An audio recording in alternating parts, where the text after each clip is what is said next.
Hello, my name is Giovanni, and for my final presentation, I've selected 5 photos to represent my photography over the past 7 weeks.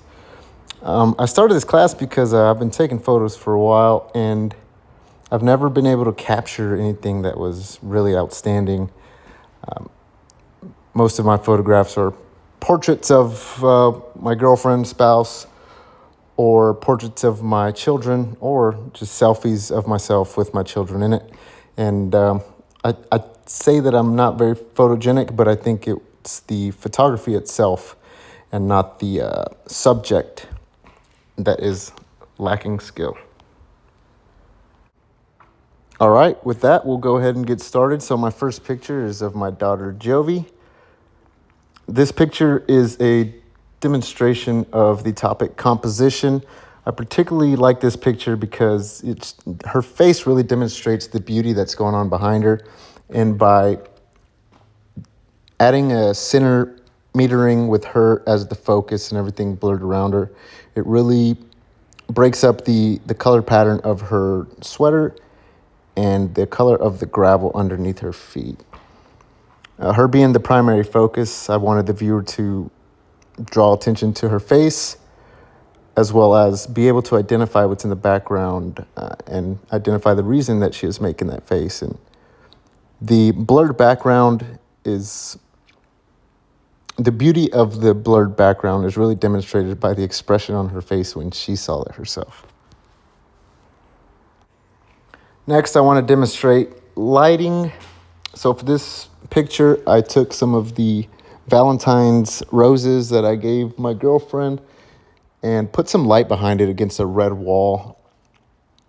The reason I put some light behind it, or right in front of it, I put the flower in between the light and the wall to try to get some shadows out of the picture. And I ended up creating what I believe is some soft lighting with soft shadows on the flower itself, and the hard lighting with hard shadows for the petal that I made fall off. The intent was to capture or freeze the frame, but my phone doesn't have a shutter speed adjustment, so it's a little bit blurry than I wanted to, but I think with the hard shadow and the lighting on the flower, it demonstrates exactly what I wanted it to capture.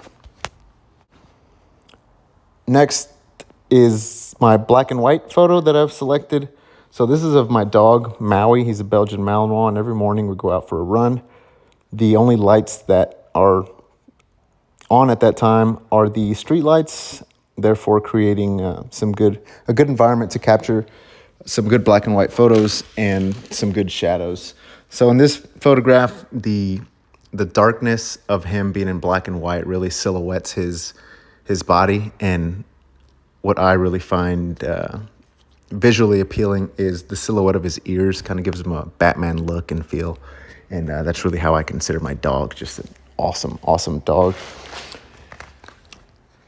The light that is reflecting off of the surface of the road really helps contrast the darkness of his silhouette, and really just puts him perfectly in the spot for a great photo.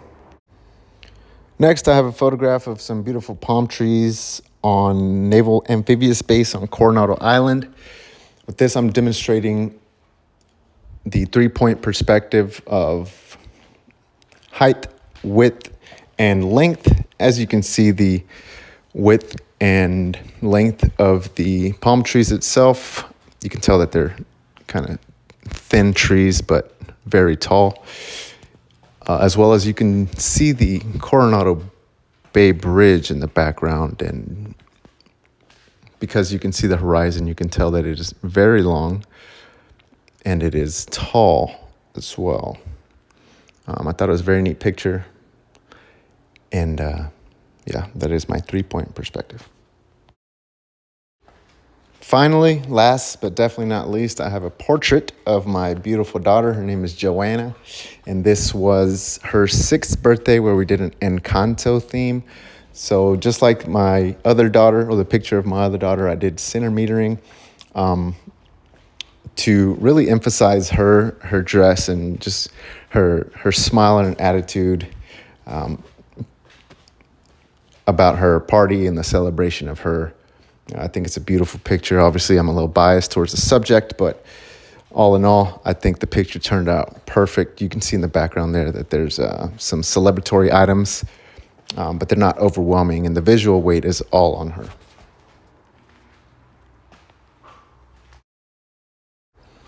So in conclusion, I want to thank my professor for the excellent class, the excellent notes, and just the great opportunity to become a little bit better at taking photography. I think photography is something that we all do because it's so easy to access, and our iPhones are amazing devices that have a capability that if we don't study and explore and actually play around with on more than just the surface level, we're kind of